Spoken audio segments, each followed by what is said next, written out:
Welcome back to another video. In this one, we're gonna be hopping on the ice with Brian Brosdahl. We're gonna be chasing perch, which is one of my favorites, one of his favorites, and he's gonna share a bunch of tips that'll help you catch more perch this ice season. And also he's gonna get into Northland's new Tungsten Forage Spoon, which is a really awesome tool for catching perch. But first things first, Bro's gonna talk about location. Perch are so aggressive, man. And I love it when they're shallow. When they're shallow, you don't have to worry about mortality or any of that stuff. You can catch them. You don't have to keep them. Now this is a female here. You can see how her belly's really rounded. You can see how fat it is.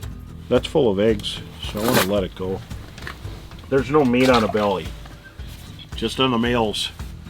So I'm T-boning a fathead on the spoon and bouncing the bottom. When you T-bone it, because they always grab it head first, if you put it in the dorsal, you're going to lose that minnow. So we just keep going bigger and bigger baits to get to the big ones fast. One of the things, remember that perch are always around food and they're grazing their way, and they like to be on flats where they could see prey, they could see predators approaching them.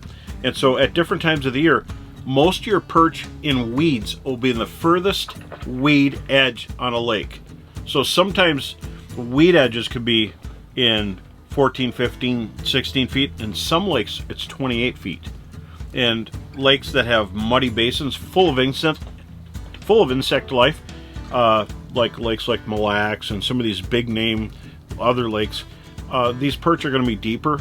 And so tungsten, the important thing is getting down there fast. And with the forage spoon, you do get down there fast. It has all the cool colors. It's concave, has a lot of action. And I find myself early in the winter fishing a little deeper, hardly ever less than 16, 18 feet on up to 29, 30 feet. And sometimes they're even deeper. Perch go down even 50, 60. And I've seen perch in 84 feet of water. So they can go as far as light penetrates. Perch have poor vision.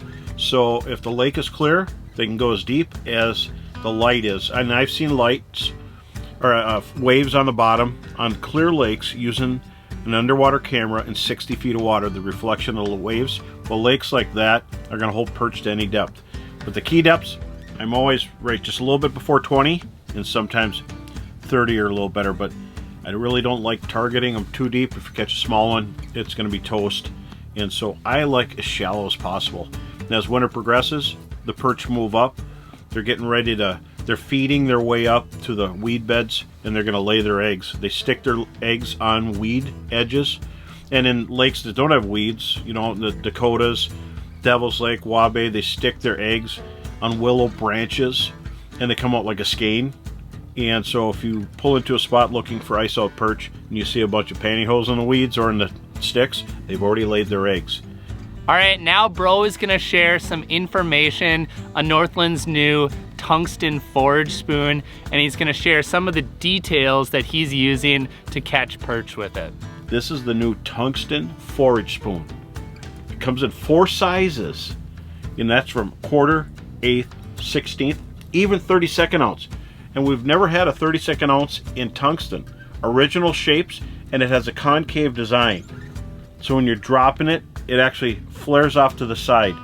A great spoon in Galaxy Black. Check that out.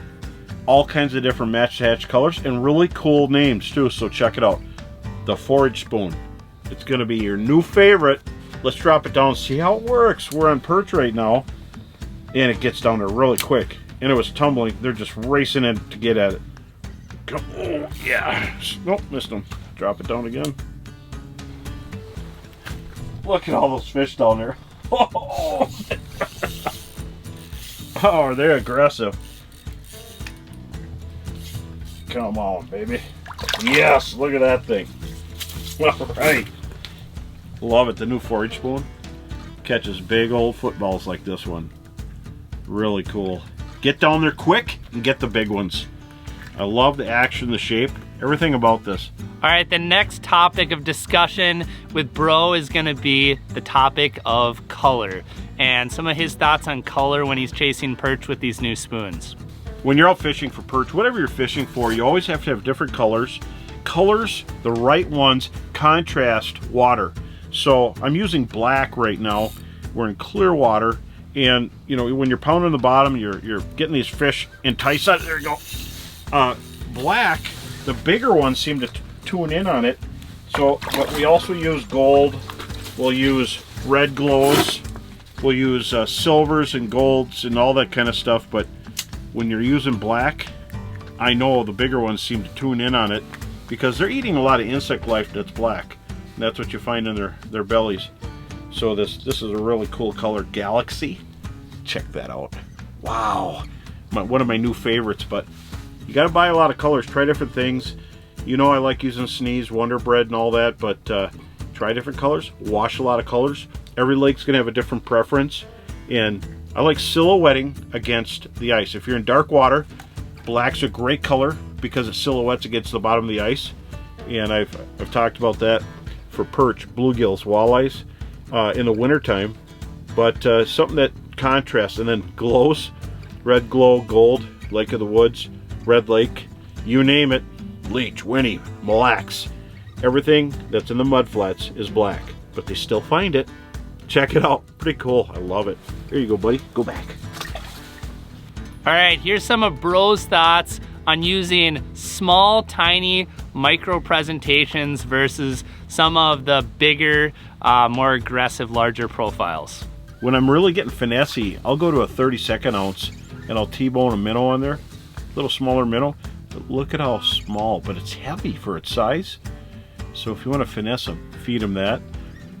I'll use this when they're aggressive, a little bigger size, 1/4 ounce. But down to a 32nd ounce. For those who are on those really finessey bites, this is the one you want. The forage spoon, but super micro and finessey. Let's drop it down.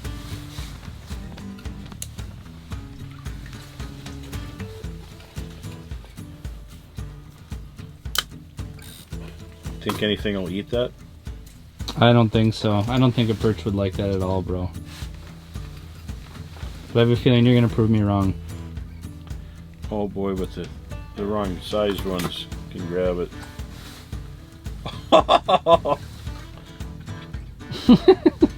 Finesse your way to a bait shop size.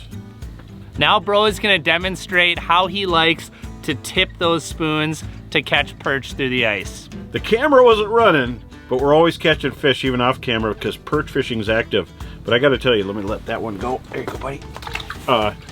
What I did is on this forage fry spoon, and this is tungsten. You can see it's concave. They come racing for it because it tumbles in, and I'm using a larger piece of minnow. So I'm using the front torso, called the bloody stump instead of just the head. You can T-bone a minnow also, but you lose some of the action from the spoon, and they're just racing in. If you use just the head, you get smaller fish, so we're going a little bigger. All right. Pound the bottom, makes them mad. Actually, a perch feed on a lot of things that live on the bottom, on top and in the mud, and so just pounding the bottom is kind of a call they do when they're rooting out mayflies. They just get crazy. So pound the bottom to get these things riled up. Their fins pop up and they are just in attack mode. So pound the bottom, bring it up, and let them chow on it.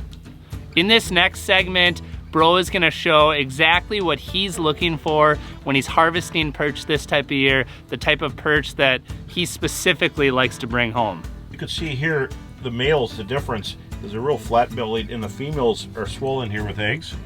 And we keep a lot of males when we're fishing in the late winter. You don't lose all the eggs, and there's a lot more meat on them. The females' bellies are distended, but there's no meat on them past here. So the males are the target, but not today.